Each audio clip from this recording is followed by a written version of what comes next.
People love to ask, how do I stay motivated? And that's the wrong question. The real question is, how do I stay in environments that reinforce the identity that I'm trying to build? Welcome to the Nicole Curcio podcast, the show for women who want it all. Faith at the center, a strong and feminine body, deep family connections, and true freedom in their lives. I'm Nicole Curcio, a former medical insider turned fat loss and physique coach. I help high-performing women transform from the inside out, physically, mentally, and spiritually, without starving, obsessing, or burning out. Around here, we train with intention, eat with purpose, and build a life that reflects the woman you were created to be. Let's get into it.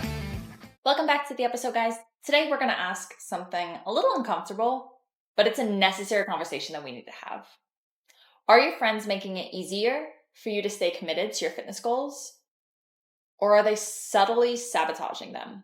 And maybe more important than that, are you making it easier for them to stay stuck? Because let's be honest, your body does not exist in a vacuum. Your habits, your goals, your discipline, they don't live in isolation. They are shaped, influenced, and either strengthened or weakened by the people that you surround yourself with. You don't just get fat from food. You get fat from your friend's mindset about food. You don't just skip the gym because you're lazy. You skip the gym because the people around you don't hold you accountable. Or worse, they make you feel weird for prioritizing your own health. So yeah, today we're going to talk about something that may be a little uncomfortable. Fitness versus fatness. And why your circle may be holding you back more than a meal plan ever did. People love to ask, how do I stay motivated? And that's the wrong question. The real question is, how do I stay in environments that reinforce the identity that I'm trying to build?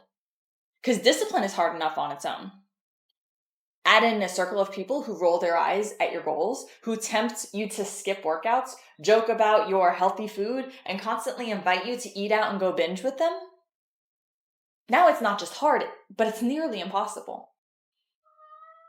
I've worked with tons of women, and the ones who actually transform the most, they're not always the ones with the best metabolism, or the most time, or the perfect macros. They're the ones who change their environments, who set the boundaries. They stop going out every weekend. They learn to say no to girls' nights full of sugar, wine, and drama. And they either bring their friends up, or they may outgrow them. Let me paint you a few pictures, and I want you to see which one sounds the most like your current reality. You've been trying to lose the same 15 pounds for 2 years. And every time you start actually gaining traction, maybe you post a workout online or you decide to skip going to happy hour and someone in your circle says, you're no fun anymore. Don't go all getting obsessed with this fitness stuff. You're already thin. What, you trying to be a fitness influencer now? Just be careful. You don't want to get too bulky. Live a little. You only live once. You're so disciplined. I could never do that. Why even try? What they're really doing, they're trying to make your commitments uncomfortable so they don't have to face the fact that they don't have it. Or here's another scenario. You start tracking food, prioritizing protein, and your friends say things like, "Oh, that's so restrictive. I'm all about balance. Oh, you're always on a diet. Can you just have one meal out without being so weird about it? Why are you always bringing your own food now? Don't you think that's a bit much?" Bro, it's not that deep. Just eat what everyone else is eating. You bringing your own scale now to weigh your food? You have to realize how ridiculous this is. I don't track anything, and look at me, I'm fine. You're being way too type A. You're not fun to eat with anymore. Translation? They feel threatened because your discipline exposes their excuses. Or here's another one. You post a progress photo. Silence. Or maybe worse than silence. You hear through the grapevine, she thinks she's better than everyone now. I give it 3 months before she's back to where she started. She's totally obsessed with herself. She must be starving herself to look like that. She's clearly insecure if she needs to post her body online. Or they send you a fake little compliment like, wow, you look amazing. Now don't lose too much, okay? Or just promise you won't go overboard. It's subtle, but it's designed to pull you back to their level.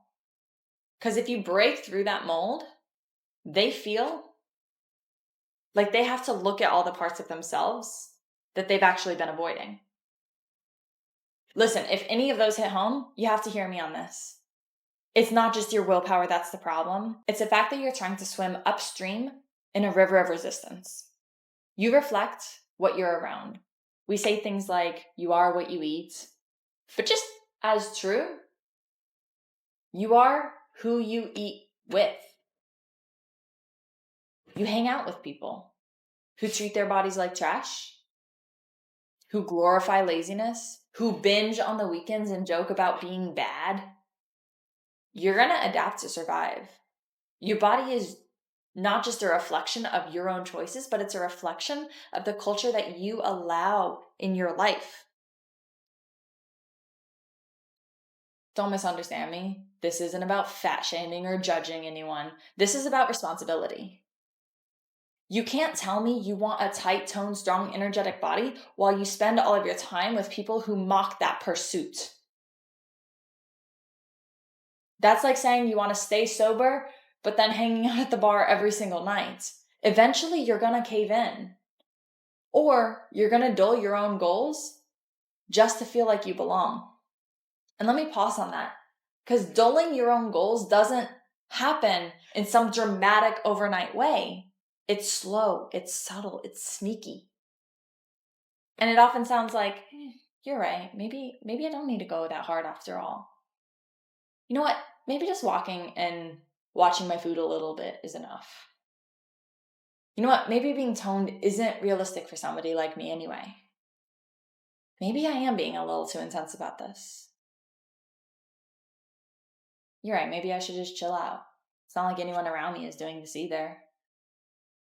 And then without realizing it, you shrink your goals down to fit inside the comfort zone of your circle.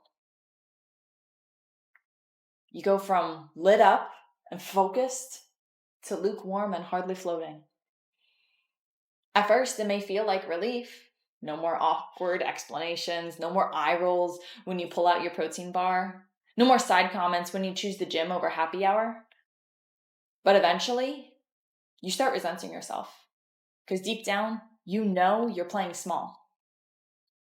You're no longer chasing the body, the confidence, the strength, the discipline that you really want. You're just managing other people's discomfort with your own growth. You've traded progress for peace. But that's not real peace. That's simply avoidance. And the worst part, the people who make you feel too much in the first place, they don't respect your sacrifice. They don't even notice that you gave up on your dream to stay close to them. They just keep living how they've always lived. Meanwhile, you're sitting in a body and a mindset and a routine that you never wanted. So hear me on this. If you have big goals, if you want to be fit, strong, energized, and confident, you gotta surround yourself with people who get it.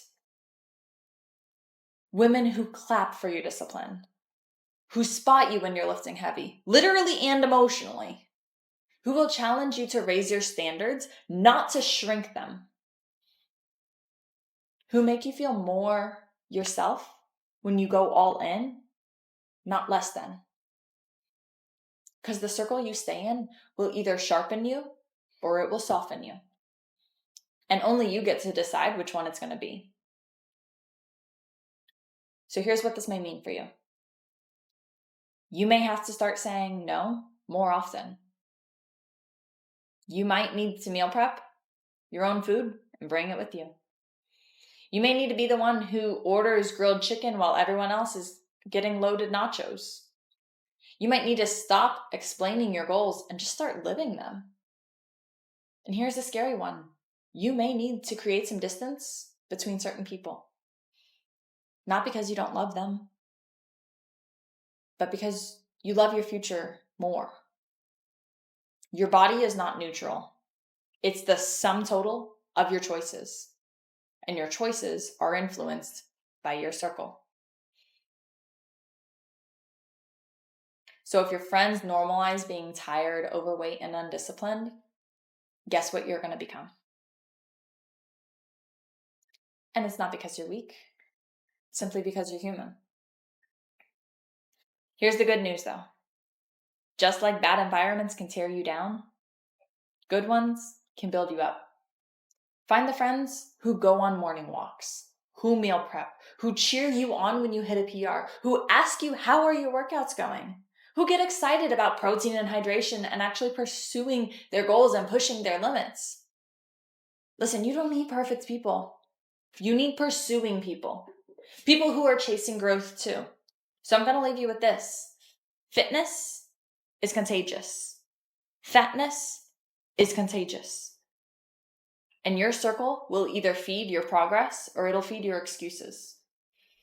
Look around, look at your people, and ask yourself honestly, do I like the direction that this group is headed? Because chances are, it's exactly where you're going to. Strong, sexy, and unapologetically confident. That's the goal. Now go lift heavy, eat like you mean it, and act like the woman you're becoming. Talk soon.